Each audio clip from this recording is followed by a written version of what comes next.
லௌகீகர் கடமை.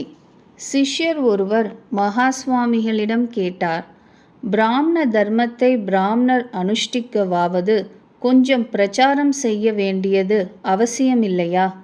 மகாஸ்வாமிகள் கூறினார், அப்படி தோன்றினால் தாராளமாய் செய்யுங்கள். சிஷ்யர் கேட்டார், நான் பிரச்சாரம் செய்வதால் என்ன பிரயோஜனம்? தாங்கள் பிரவர்த்தித்தால்தான் காரியம் சித்தியாகும். மகாஸ்வாமிகள் மறுத்தார், அப்படியல்ல, மாற்றிச் சொல்கிறீர்கள். இது மாதிரி பிரவிற்த்திகளை வைதீகர்கள் செய்ய ஆரம்பித்தால் இவர்கள் வைதீக விருத்தியை கொண்டு பிழைப்பவர்கள். இவர்களுக்கு காலக்ஷேபம் நடக்க வேண்டியதற்காக நம்மை மதப்பற்று உள்ளவர்களாக உத்தேசிக்கிறார்கள். ஆகையால் நமக்கு மதப்பற்றிருக்க வேண்டும் என்று இவர்கள் நினைப்பது அவர்களுடைய சுயநலத்தை கருதியே என்று நீங்களே சொல்ல ஆரம்பித்து அவர்களுடைய வார்த்தைக்கு மதிப்பு கொடுக்காமல் உதாசீனம் செய்து விடுவீர்கள். அதே காரியத்தை நான் செய்ய ஆரம்பித்தால் இவர் ஆச்சாரியஸ்தானம் வகிக்கிறபடியால் நம்மை மதப்பற்றுள்ளவர்களாக இருக்கச் சொல்ல வேண்டியது இவருடைய கடமையை சேர்ந்தது. அதனால் தன் ஸ்தான மரியாதைக்காக பேருக்கு சொல்கிறார் என்று நினைத்து மறந்து விடுவீர்கள். இப்படி கண்ணியில் உங்களை போன்ற ஒரு சுத்த லௌகீக பிரபு உங்களிடம் வந்து தர்மானுஷ்டானம் செய்யுங்கள் என்று சொன்னால் எனக்கு மதப்பற்று இருக்க வேண்டும் என்று சொல்கிற இவருக்கு நான் மதப்பற்றுள்ளவனாக இருப்பதினால் ஒருவித லாபத்தையும் காணவில்லை. இவருக்கு லௌகீகமாக எவ்வித குறைவும் இல்லை.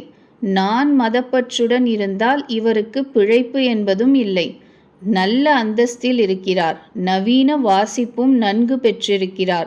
தீக்ஷ்ணமான புத்தியும் வாய்த்தவர். என்னை மதப்பற்றுள்ளவனாக ஆக்குவதில் இவருக்கு எவ்வித ஸ்வயநல உத்தேசமும் இருக்க இடமில்லை. அனாவசியமாய் வார்த்தை செலவழிக்க கூடியவரும் இல்லை. தன்னலம் கருதாத இவர் சொல்லும் உபதேசத்தில் ஏதோ தத்துவம் இருக்க வேண்டும் என்று மனதில் பட்டு காது கொடுத்து கேட்டு அதன்படி நடக்கவும் சித்தமாவீர்கள்.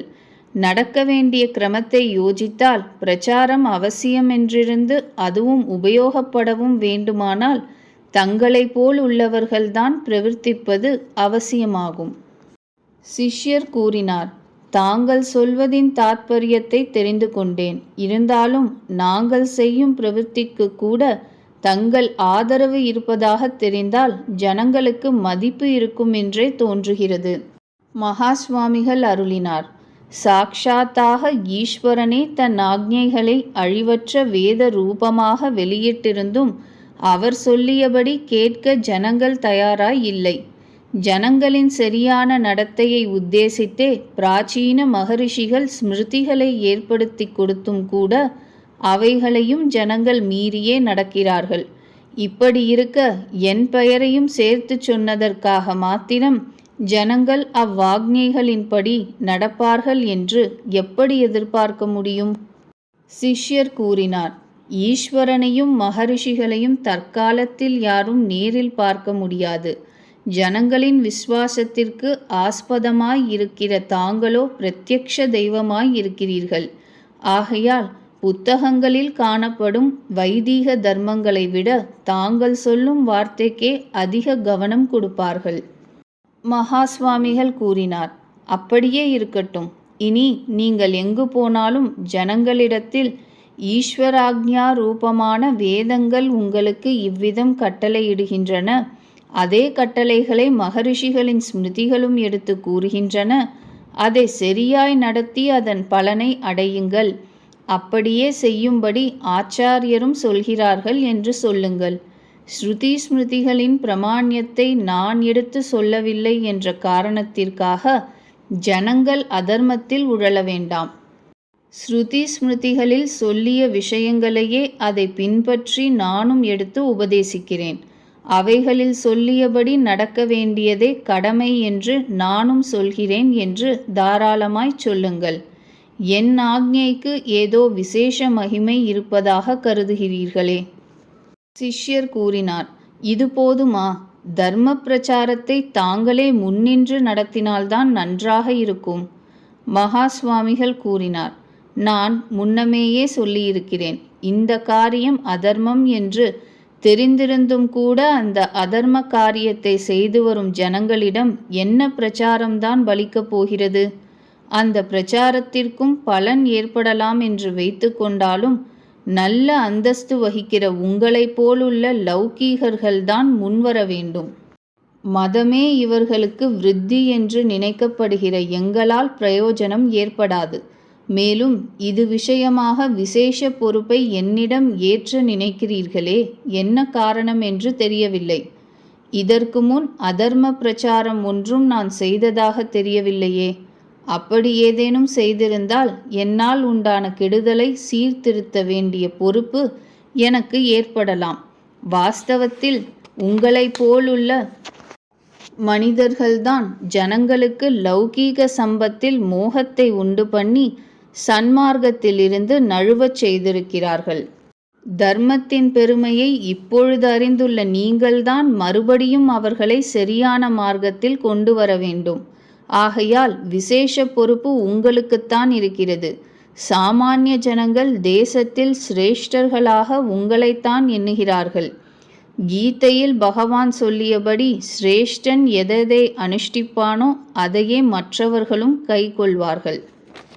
சிஷ்யர் கூறினார், ரொம்பவும் வாஸ்தவமே. பகவான் சொன்ன அர்த்தத்தில் நான் சிரேஷ்டன் என்று சொல்லிக்கொள்ள எனக்கு எவ்வித யோகியதையும் இல்லை என்பதை நன்கு உணர்வேன். இருந்தாலும் பால்யத்தில் புன்றதாரணம், சந்தியாவந்தனம் முதலான காரியங்களில் நான் அவ்வளவு கவனமில்லாத பொழுது என் கீழ் வேலை செய்து வந்த குமாஸ்தாக்களும் இவ்விஷயங்களில் கொஞ்சம் கொஞ்சமாக ஸ்ரத்தை குறைவை காட்டி வந்தார்கள். இப்பொழுது வெளிவேஷத்திலாவது நான் கொஞ்சம் வைதிகன் மாதிரி தோன்றும் காலத்தில் அவர்கள் தங்கள் வீட்டில் எப்படி இருந்த போதிலும் என் முன் வரும்போதாவது பிரகாசமாய் நெற்றிக்கு இட்டு கொண்டு வருகிறார்கள். என்னை போல் நடந்தால் என்னை திருப்தி செய்யலாம் என்று அவர்களின் எண்ணம் போலும். மகா சுவாமிகள் கூறினார், அவர்கள் உத்தேசம் எப்படி வேண்டுமானாலும் இருக்கட்டும். நீங்கள் மதஸ்ரத்தையுடன் இருந்தால் கிரகத்திலோ உத்தியோக முறையிலோ உங்களை பெரியவர் என்று நினைப்பவர் யாவரும் தாங்களும் மதஸ்ரத்தையுடன் இருக்க ஆரம்பிப்பார்கள். சிஷ்யர் ஆமோதித்தார். மகா சுவாமிகள் தொடர்ந்தார், மதஸ்ரத்தையுடன் நீங்கள் இருந்து வந்தால் நீங்கள் உங்கள் ஸ்ரேயஸை சம்பாதித்துக் கொள்கிறீர்கள் என்பது மாத்திரம் அல்லாமல் மற்றவர்களுக்கு ஒரு நிதர்சனமாய் இருந்து கொண்டு அவர்களும் ஸ்ரேயஸை அடைய நீங்களே காரணமாகிறீர்கள். இவ்விதமாக நீங்கள் மதஸ்ரத்தையுடன் இருப்பதில் 2 வித பிரயோஜனம் கிடைக்கிறது. ஸ்ரத்தையுடன் இருப்பதால் சாக்ஷாத்தாக உங்களுக்கு அனுகூலம், மற்றவர்களை ஸ்ரத்தையுடன் இருக்கச் செய்வதால் ஏற்படும் புண்ணியம் ஆக 2ம் கிடைக்கிறது. சிஷ்யர் ஆமோதித்தார். மகா சுவாமிகள் கூறினார், இதை மாற்றி கவனிப்போம். இதே மாதிரி நீங்கள் மதஸ்ரத்தை இல்லாமல் இருந்தால் உங்களுக்கு 2 வித நஷ்டம். மதஸ்ரத்தையற்று இருப்பதால் சாக்ஷாத்தாக உங்களுக்கு ஏற்படுகிற தோஷம், உங்களை நிதர்சனமாக வைத்துக்கொண்டு இதரர்கள் மதப்பற்றற்று இருக்கும்படி செய்த பாபம் ஆக 2 ஏற்படும். சிஷ்யர் இதற்கும் ஆமோதித்தார்.